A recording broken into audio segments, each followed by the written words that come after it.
bokeba bato nyonso bazali kosala examen na soi baza batanga lubango te. Bonjour papa journaliste. De CP Soukwemon, émission d'émission à Lelo, votre santé et sa émission à Lelo, les émissions à Outa Kalawe, Yevani, à la ville de ça, na RD pourquoi pas na Mbangam ya Ngam Bisa la ville. Émission de l'Obelaka, surtout Bakis, l'émission à Bokoko, automeki un peu pour façonner un mot, pour moderniser un mot et commis en comprimé. C'est pour cette raison, et puis l'Obelaka Mini du centre médical congolais Sangalban. C'est pour cette raison que nous avons fait boni centre médical congolais Sangalban ou boni voyage au Tinangabo.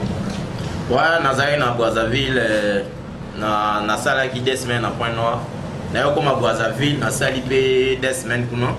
Nazade na Kinshasa, bandi onanga ya Kinshasa o balingi ba mona docteur Vita za na Kinshasa, na déjà depuis lobby. Na Kinshasa, donc évolution ya ba centre ezala ya Brazzaville, ezala ya Pointe Noire, ezotamba malamu makamnyo ezoleka malamu, donc na senga na bande onanga baza na Kinshasa ba yebake naza awa na kin balinga na centre na avenue Force Publique numéro 42 na Kasavubu, na sala kati dimanche na Rigamboma numéro 76 na Congo Brazzaville, na sala petit dimanche na rond-point Mungali wana na Rigamboma na l'enfant. Na la Fana na Rigamboma numéro 76 na Madugo ya la Fana.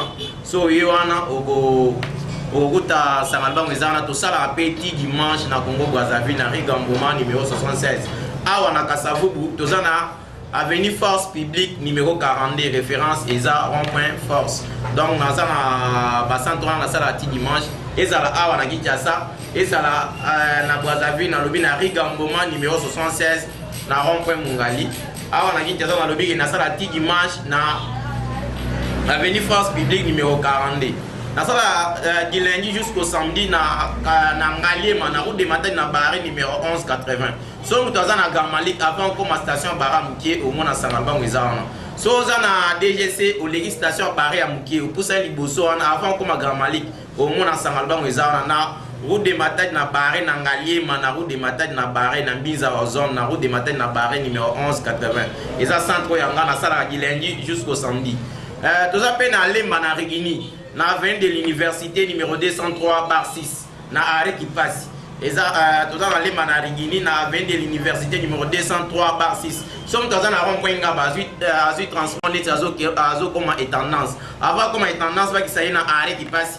Mona Sangalban eza na bakomi centre médical congolais Sangalban. Eza centre yanga lisusu. Naza responsable na yango. Toza pe lisusu na Masina Pascal. So mutaza na Kingasani ya suka. Azi transport poya nini Masina Pascal sote ya bakachin.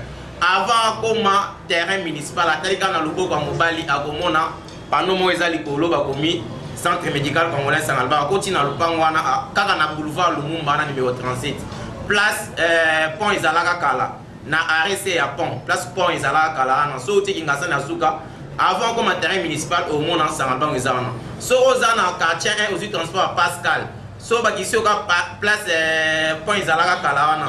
Hôtel na ngambu na yo na loboko ya mwasi au monde pendant mo ezali kolona bakomi centre médical congolais Sangalban ezana. Okoti na lupango wana au monde en Sangalban ezana Sangalban nanga. Donc awa nazana 4 centres na nini na Brazzaville na 2 centres na nini na Rigamboma numéro 76 na rond-point Mungali. On a lobeli peke na sala ti dimanche na Brazzaville na Rigamboma numéro 76. Awa na Kinshasa pe na sala ti dimanche na avenue Force Publique numéro 42. Avenue Force 42 na awa na kin yaka ozwa soin obika sans problème au mona ngamo na zada na Kinshasa. Na Brazzaville pe toza pe na Ribwenza Ribwenza numéro 359 na Ribwenza numéro 359 au Likiwana na Brazzaville au Kozwa Sangalban ezana ou soit au Liki na Ngamboma Rigamboma numéro 76 tout ça rappelé ti dimanche so boye bolandi ba traitement na Pointe Noire toza pe na avenue de la Révolution tout ça la petit dimanche na Pointe Noire na avenue de la Révolution na soko za na grand marché au Liki lavage Christian Pné au Liki place Batika ba Jakarta place pe ya kala télévision ezalaka lopango elandi wana omona sanga album eza wana soko oza na ba tchétché ou soit na fond tchétché ou avant okoma quartier Rex avant okoma pe la vache qui s'est tenue kaka na révolution wana omona sanga album eza wana na Pointe Noire to sala ka petit dimanche na wa sanga album ya Pointe Noire wana bande onanga ba kinda musala di lundi ti samedi baleka wana balanda ba soin ba ozala décider. Oui, merci phytothérapeute d'intervention na yo. Lelo tolingaki tolobela to parler moke sur les hémorroïdes.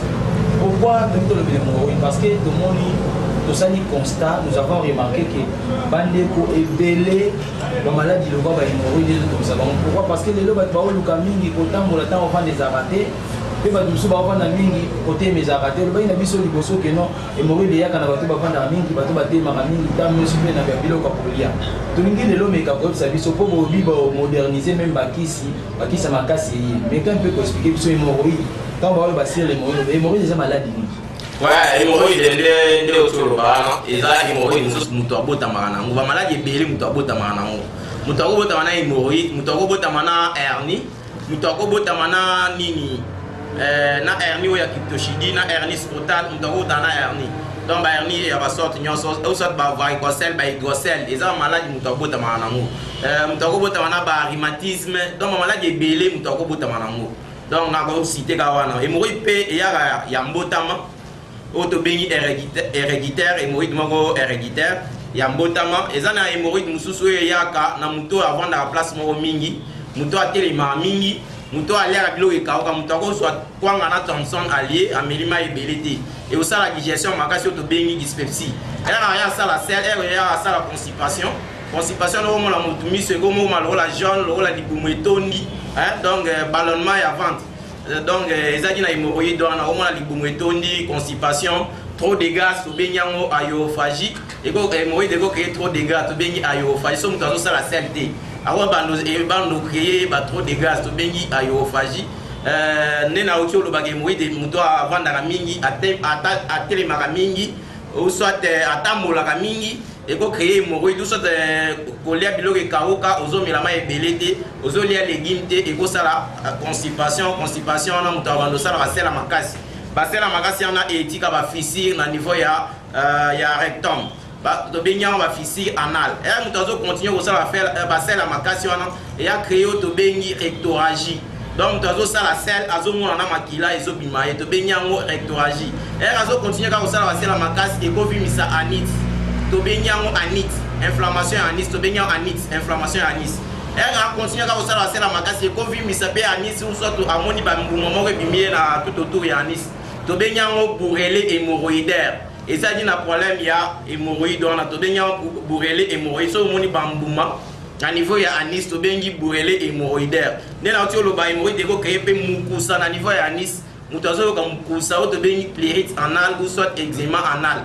Donc mukusa na niveau anis mutazo ka mukusa na niveau anis to bengi plérite anal ou soit eczéma anal et ko créer pe to bengi trop de gaz to bengi en aérophagie et ko créer to bengi molément zoto mutazo ka fatigue pour alain pour na tongo et comme les passes molément zoto ko to mingi ezali na hémorroïde et ko sala to bengi chaleur na sa makolo et ko créer pe to bengi prolapsus rétal to bengi on musomba donc mutazo mona mchoko ezo bimeli banda ezali na hémorroïde. Hémorroïde pesa pas manque d'appétit, koko nanzoto, c'est dit na hémorroïde. So ça problème à hémorroïde. Oyo so makisi en sangalbango yo ya suppositoire, sangalbango. Ba komi bien suppositoire sangalbango pour na ko différencier na ba sangalbango lokuta ya ba pirate na ba charlatan. Donc ngolo sangalbango o na lobi ke aza papa na nga propre. Oyo atikela nga musala oyo déjà kufa. Donc ba ko sabinote o ngai mwana ya ngolo sangalbango na bwe ba mususu baza ba famille élargie. Mais bazo ko sabino na télé o nga mwana sangalbango na ko joka nde babata famille élargie ngande mwana ngolo sangalbango atikela nga bakisi oyo oya suppositoire nga mona moderniser ngo donc ba mususu wana bolanda bango te baza pirate na ba charlatan bato famille élargie wana bolanda bango te baza bana ya ngolo sangalbango te donc mwana ngolo sangalbango nga yo muto nazolo bela bino ona tikala na musala sangalbango nga na moderniser suppositoire oyo nga na moderniser ngo na komisi ngo boye. Ils ont 5 000 francs congolais, ils ont 5 000 francs CFA na Brazzaville, ils ont un point noir. Donc c'est ça. So talipé awa na poche ya monsieur Kabuya moi je mon médaille d'or ya mpi. na nini na drapeau ya Zaïre à l'époque. Tous à Zaïre à l'époque, Sotalia au monde, drapeau ya Zaïre, na médaille d'or ya Ompi. Et ça na traduit mon côté na RDC, atikala kozwa médaille d'or ya Ompi oyo. Na diplôme ya Ompi Pezali. Donc ya sangalban, ya messi traditionnel mon côté, atikala kozwa na RDC. Et ça la papa na ram na 1990. Il est lourd. Donc, si vous allez à Zaïre, et ça, on a une médaille, il y a M. Kabou, il y a déjà un fort, ça papa, on a tiré la moussala. Bon, on a un bassin, on a la télé, on a un album, on a un famille élargie. On a un album, on a un album. On a un album, il y a un modernisé, il y a un album, il y a un suppositoire, il y a 5000 francs congolais, il y a 5000 francs CFA à Congo-Brazzaville, pour m'appeler un mot. Pour a Banduta, Mukusananzoto, ils ont 5000 francs CFA à Brazzaville, ils ont 5000 francs congolais avant la Kinshasa. Nous avons un dentifrice, donc ils ont 5000 francs colis. Pour la tout passi, basinésite, vertige, vision floue, ils ont 5000 francs CFA à Brazzaville avant la Kinshasa, ils ont Nini. Dans 5000 francs congolais. Donc, dans le but de mourir de gopé, ça va te bénir par frigidité. Donc, frigidité, on a les gens qui maman a zo ka suppose ça ya papa ti. Et quand on la benzo ton maman, et bien gopé c'est zo ton maman il faut wami. Et quand il y a trop de gaz côté à maman né na autre le côté à papa pe ba myophagie, ba faiblesse sexuelle, éjaculation précoce. Et quand on est sans autre papa, au moins autre papa est comme une qui. To bénir et ça ka conséquences il y a hémorroïde. So dans cas il y a hémorroïde. Comme il tungisate, il y a un sangalubangu, so il y a un chalet na samakolo, il y a un chalet na Mukongo, les gars na sangalubangu, il y a un somba ici, aux aradécités, donc on a pas qui c'est à Makassi, il y a hémorroïde, qui c'est à Kobaka, on te bien suppositoire, on a pas qui c'est à comprimé, il y a hémorroïde, on a qui c'est à maille, il y a hémorroïde, so nous dans un hémorroïde, il y a un commissaire na kaya musomba, donc ça y est ici, il y a au vendre là, donc ben des sièges et ali. Il y a ma case qui repère ça et il doit vendre la solidarité déjà je peux mieux libanda et quand dans la case donc tout ça ma question est ma case sur ma pesi confiance na moi na mukolo elo donc bala na ba pirate dans sa albande ou ça na ba tradi mususu ya ba pirate na ba charlatan o baza na kisi moko mais bazo ko ça na télé et kisi na moko na les autres traiter ma maladie nyonso mutaza na kisi moko bazo ko ça bino be o kisi na moko et traiter ma maladie nyonso ba mususu be pele da ba koti na ba commerce mais ce que va bambou dans le commerce bazo ko sabato ya pas na ngabo ya jo gande aza commerçant ou commerçant donc bola na ba radio na ya ba pirate na ba charlatan na di boya na sangalbangu to banda musala banda 1963 ti lelo papa na nga inventé examen soui a inventé ba kisi ya comprimé logo na ya mundele mais ya comprimé ya beaucoup donc dans la seule médecine to sala et logo wana donc premier centre de forestation na Kinshasa na 1979 donc tout ça première médecine au fond la centrale on a Kinshasa en 1979 voilà pour tout na botamité mais c'est un nom de Jézalaki donc on doit faire sa confiance dans centre ba de na teso na auto tanga on a autant appel na suka émission ba les gawana ba na ba soin ba obika sans problème. Oui, merci de la peine d'intervention na yo donc neto le babo bakisi ya bokoko ndenge bozo sala to yoki to tourner une émission pour que non dans la base des plantes, pas mal téméré, pas nunda, pas moi, plus qu'à midi, mais qui va dire pour pas mais la gabe comme madame. Mais comment ces petits étapes comme ça va éviter la cabine que non, là on va traduire la roue qui met la vie santé pour la zone peut-être 12 épaules les kamikazes. Mais par là, je ne sais pas, au cours de ouais, non, sur le bar, il y a toujours un médaille d'or et un pi, un diplôme d'or et un pi. Donc, on pi est la Nîmes, et la Organisation mondiale de la propriété intellectuelle. Donc, mon mobimba va reconnaître que Sangalban was en avec bâti sa comprimé. Oyo mundele mowa a mekango. Et alors là, va traduire ya va pirate na va charlatan te biso mundele mon mobimba reconnaître. Sangalban on a payé ça médaille d'or ya ompi et en plus va payer ça na diplôme d'or ya ompi. Ompi na ucho like ça médaille d'or ya ompi awa. Ils en a drapeau ya Zaïre à l'époque. Donc total ndenge mona ba na ba traduire mususu te donc on mélanger biso na ba traduire biso to ba inventaire to inventer nyonso ezala ba kisa comprimé et en plus ba kisa na biso eza naturel ndenge uti olobana ya lokola ba traduire mususu te o ba kisa ba ke pesa so 25 litres ya mama e omela non biso to za bongo te biso oye o salisi examen général na nzela soyi to moni maladie na yo dès que vous bakisi de façon que on met la bakisi en bic. Donc bakisi na biso ça ba produit naturel, ils ont écota produit chimique, ils ont toxique, le wala bakisi ya mundele que so l'équipe date au milieu en ils ont la poison et baluki poison dans autres monte bomi. Té biso bakisi biso ils ont bon moté. Écota produit chimique, ils ont toxique et la gisi poison. Des messi moderne, des ba produit na bango ils ont toxique on est la gisi poison. Mais balobela ngote balobela ya tradi dosage au bon abou. Biso na sangala to na bakisi o to sala na ba biloko ya olia donc biloko eza na nature hein donc biloko eza na nature ba ne otio lo ba banguba ba banana banini to suango to sali ba bakisi ya mai na ba comprimé pezali banzete na zamba to buki to tumbi to sali yango comprimé to pesi batu muto ameli ayoki malamu. OK, merci phytothérapeute o wela tango ngongeza moke po mituna otuno ezebele to ngai un peu o meka ko expliquer biso tout type de parler sur les hémorroïdes. Vous expliquez biso hémorroïdes des anini et bandara lolengeni. Mais tout le monde qui sont un peu pour maniola yango penza na malamu nyonso. Parce que au début vous avez dit que il y a des gens ils savent tout ba bota maka déjà malade wana. Mais est-ce que ça va tout tellement malade un peu ko koyé là yé na ndenge azo memela nzoto ne mabe?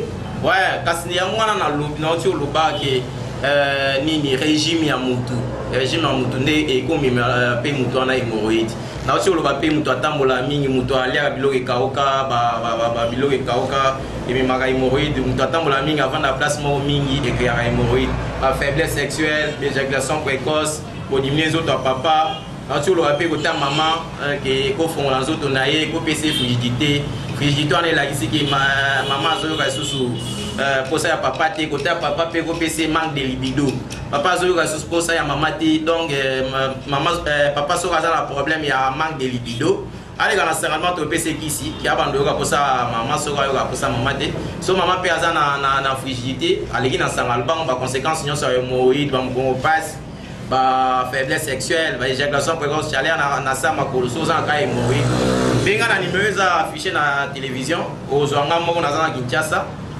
oui na sanga lubango oza décidé. Oui, phytothérapeute on dit que le temps ko ba moké toza maladie o ba bien na stérilité ezali masculine féminine ezali mais ba le stérilité comme ko ba kabola na mabala. Mais centre médical congolais ça m'a bango de bien moi kenda ça et ça on a mais comment est-ce que maladie on zo persister quand au moment que nous avons est-ce que biso maladie au no to la stérilité et ça nini et ya kaloleni ni ba symptômes na ngoza ndeni pe bino boza on a pourquoi ce maladie ya bato bakolela kamo ouais bato baza na ignorance ba éviter que ça mal bango et ça centre ya kalanan hein donc ça centre ya 1963 to banda musala mwana liboso abotama papa nanga pesa kisi abika na sangalbango aza mwana 1964 donc 1964 on ande abanda mwana liboso oyo sangalbango abotisa donc déjà zona bakoko na minute oyo kozala déjà na 2017 azu déjà bakoko donc to banda makambo ko botisa batu lelo te to dans l'expérience ebele bandeko nango bazolandanga ba pesa confiance dans sangalbango baza décider donc baya ebele ne otolo bakito tozana na deux sortes de stérilité to bengi primaire na stérilité to bengi secondaire. Stérilité primaire ezani mutu abotami akoli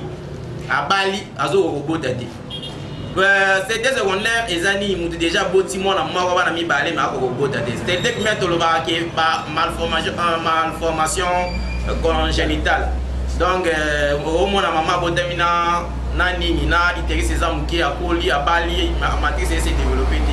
Donc matrice nezaka muki mama bongo akobota te parce que matrice eza place et bon mwana so mwana c'est matrice s'est développé te mama bongo ako zoaze mité donc eza ba na cadre de stérilité primaire to ben to lobi pe ba hernie ya ba cryptochidie testicule moko so nyonso mibale zo mata likolo et ko empêcher pe côté ya papa akobota osot ba hydrocèle ba mai sali enveloppe na niveau ba bourse osot ba testicule ya papa et ko sala pe ke papa bongo so ka koli na nini na hydrocèle osot varicocèle aozala pe na difficulté ya ko botisa maman donc on a na cadre de stérilité primaire. Stérilité secondaire ezani stérilité secondaire ezaki déjà mutu akoti mwana moko bana mibale misatu miazo ko bota te ba conséquence ekozala nini to ko banda lelo na problème to bengi ya il y a infection sexuellement transmissible. Autobéni na kombo ya gonorrhée ou soit blénorragie.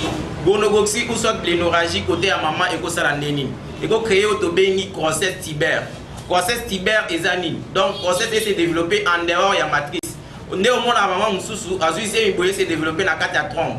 Mais si moderne va kata ka trompe, va kata trompe moko ou soit tous les deux trompes. So déjà zemi côté la trompe moko, va kata yo tira na trompe mususu. So za infection gonorrhée wana, vous a la facilité à zemi se développer sur la trompe mususu. Donc ndé au monde va ko kata tous les deux trompes.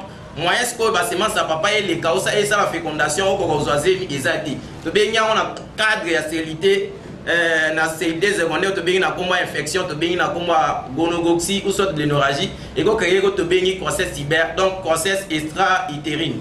Donc ezaki na gonorrhée soit blénorragie. Gonorrhée soit blénorragie car dans autres maman ka ko ça la ko to benya crête de coq.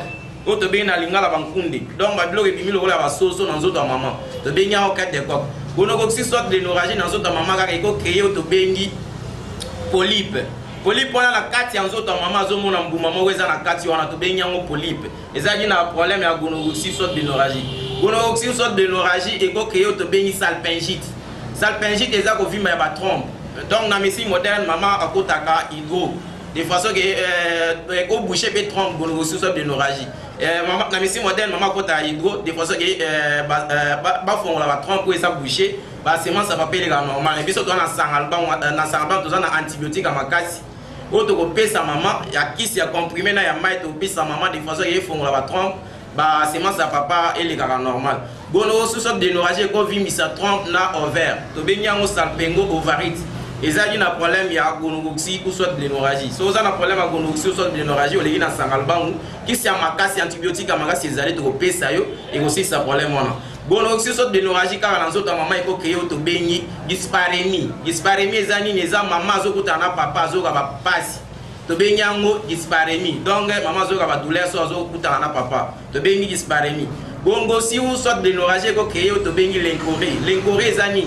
L'encorée eza donc maman azomona ba perte blanche et belée. Ou soit ba mukusa, ba perte blanche on ko changer ba couleur ya comme ba solo. C'est dit na problème ya gonorrhée ou soit blénorragie. So zanango yaka na sangalban ki makasi ezali to pesa yo eko ke pe ematiri mama azomona azosuba makila so azosuba zo ka passe so za kawana leka na sangalban to za na kisi makasi to pesa à part gonorrhée ou soit blénorragie côté ya papa pe gonorrhée ou soit blénorragie ko ke yo to bengi prostatite on a inflammation ya prostate donc prostate evimbi ils ont empêché masuba.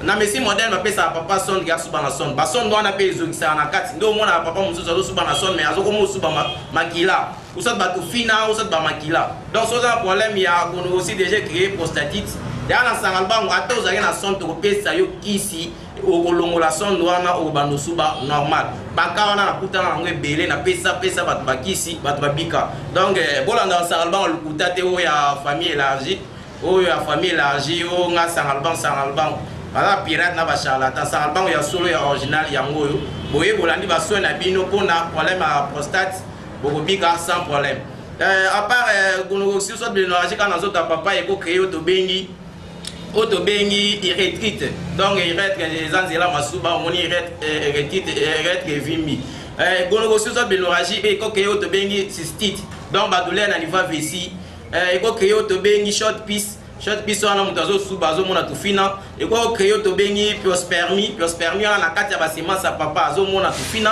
to bengi pyospermie eko créer to bengi ba hématiri lisusu papa azosuba azomona makila to bengi hématiri so oza na kana yaka na sangalban ba orchite donc testicule ya papa ezovimba te mais papa azoka douleur to bengi yango orchite papa okanisaki aza na hernie nyoka nde aza na hernie te aza na infection to bengi na komba gonorrhée ou soit blénorragie aye na so aza na kana alika na sangalbangu kisi ya makasi ezali to kopesa ye ekosilisa problème wana donc côté ya papa kaka gonorrhée ou soit blénorragie ekolia batétard eza bambuma oyo ezala na kati ya semence ya papa donc batétard wana so edimie to bengi ba oligospermie ou soit soki esili nyonso tobengi azoospermie ou soit ba asténospermie soko oza na ka nyonso wana toza na kisi ya makasi ya kozongisa batétard wana ke ezonga noki basemence ya papa ezala makasi de façon que akoka ça maman. Donc sans problème on ya nyonso ana leka na sanga lubamu kisi ya makasi ezali to kopesa yo ezongisa ba semence na yo so papa déjà amoni ke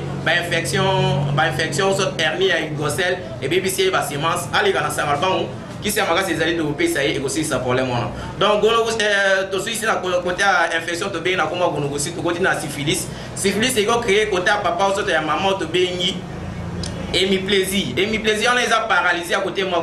Donc monika presque boué au sous en syphilis monika aux a paralysé au to bengi hémiplésie. Donc hémiplésie on a paralysé à côté moi. Donc monika aux a paralysé à côté moi ça dit na syphilis on eko créer en to bengi hémiplésie. Après ko ça la paix au to bengi ba nini ba mukusa ba makwanza ba bibon. So maman za na syphilis ako taper moi na ba syphilis do mona maman mususu aboti moi na bikoche bimé na misu ba bibon bimé na mutu ba makwanza bimae eza ba problème à syphilis on so za problème à syphilis papa ou soit maman yaka na sanga bango ta papa eko bisa pe ba nini ba semence na e ou soit oyo so ma pe pomade oyo pona banduta mukusa donc pomade en sanga bango yango oyo sanga bango original. Donc pour moi ils en a 5000 francs ces fois na Brazzaville on a Kinshasa ils en a 5000 francs congolais oyo sombiango aux a décidé on sort bas suppositoire pour mon Congo passi ba faiblesse sexuelle éjaculation précoce constipation oyo somba suppositoire ils en a 5000 francs congolais on a Kinshasa ils en a 5000 francs ces fois. Donc continuer quand la stérilité na kotanga pe problème ya nini ya staphylocoque doré côté ya maman eko bimisa pe ba l'incoré côté ya papa ko bimisa ba liquide mo ya permettre et oui ça fait pas semence côté à papa leka azwa kisi abika sans problème.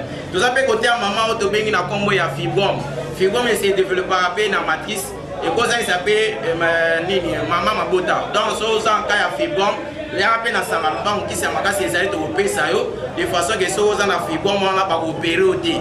Na opération fibrome et si la raté, mieux mais si la raté. On va opérer 5 fois, 3 fois, 4 fois parce que fibrome et c'est ça la matrice on les a placement la vendre. Donc so za cas ya fibrome les gars na samalbang qui ça makasi ezali to pesa yo et aussi ça problème ya fibrome sans opération. Donc ba kisi to pesa yo comprimé na mai fibrome et si tu as peine à fibromium, et la fibromium P. Il y a un ensemble de opérer au dé, de ça ici, ma fibromium P aussi là. Tu as peine à mium, mium mes amis, mium mes amants composés, mi et la ici muscle, homme et la ici timère. Donc les amants boyo et ça les mis dans bas muscle.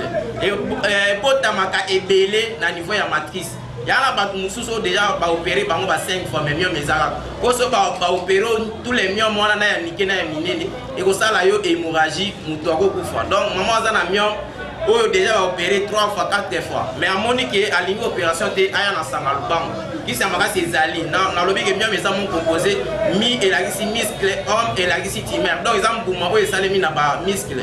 Donc soko za na mieux les cas na sanga lubango qui ça makasi ezali to pesa yo a comprimé na ya mai et aussi ça problème ya mieux mwana sans opération.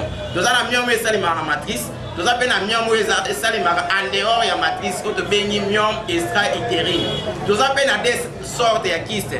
Donc na kyste to bengi fonctionnel na kyste organique. Qui c'est organique des en masse autour à envers et ko ça na envers gauche ou ça na envers droit et ko pesa ba douleur côté gauche côté droit et ko créer pe ba trouble à ba règle ko to bengi ba trouble à ba règle non ça ba règle douloureuse ko to bengi dysménorrhée les hommes maman azo réglé azo ga douleur to bengi en dysménorrhée qui c'est mieux infection et ko ça la pe to bengi hypoménorrhée. Donc règle les autres images jour moi 2 jours et 4 années ils amabe to bengi en hypoménorrhée.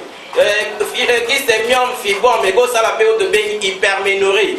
Donc maman a réglé 3 jours 4 jours par jour normal mais à moi la règle mais belé à bambouma et to bain en hyperménorrhée. Qui c'est mieux fibrome et go ça la période de bain aménorrhée. Donc aménorrhée ça absence totale et barrègle. Donc maman comme on a une année 2 ans 3 ans ou soit 2 mois 3 mois à la règle et to bain en aménorrhée. Absence totale à la règle. Soza dans le 45 ans à jamais nous pose mais on y règle nous 4 années. Il y a un ensemble qui s'envoie ces ailes de ça et si ça problème on a. Et quand ça peut te bénir polyménorrhée. Mini mium et quand créer te bénir polyménorrhée. Polyménorrhée na maman zo mon règle du le 1er jusqu'au 30. ekosi so makila ekoboma yo so za nkawana yaka na samba okisi ya makasi ezali tokopesa yo ekokeye mpe oyo tobengi carence ya hormone. Carence ya hormone wana eza mama na 14e journée ya règle azomona oyo tobenga faux date azomona oyo tobengi clair cervical te so oza na hormone oyo eza ya kokita ozomona clair cervical te yaka na samba topesa okisi ekomatisa hormone okomona oyo tobengi clair cervical obando oyoka mpe posa ya papa soko mama aza na ovulation oyoka mpe posa ya papa donc soko ozangi babiloko wana oyokaka bongo te yaka na sanga lubangu kisi ya makasi ezali topesa ekosilisa problème wana.